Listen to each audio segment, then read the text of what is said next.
ప్రతి ఒక్క వ్యక్తి తిండి మానేలు మానేస్తావా? అదే మరిగా మళ్ళీ మరుగుదొడ్డి కూడా మానేస్తావా? రెండు మానలేవు.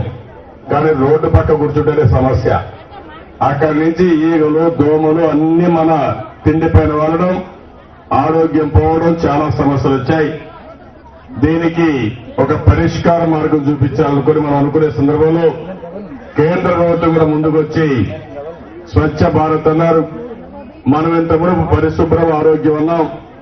ఈ రోజు మళ్లీ స్వచ్ఛ ఆంధ్రప్రదేశ్ కోసం మనం ముందుకు పోతున్నాం. నేను 3 నెలలు టైం ఇస్తాను. అందరూ మరుగుదొడ్డు కట్టుకోవాలి ఒక ఉద్యమ స్ఫూర్తితో. నేను స్పీకర్ గారికి చెప్తున్నాను, రాష్ట్రం మొత్తం మీద తిరగండి, ఆత్మ గౌరవ నినాదంతో ప్రతి ఒక్క ఆడబిడ్డ మరుగుదొడ్డు కట్టుకునే ఏర్పాటు చేయండి.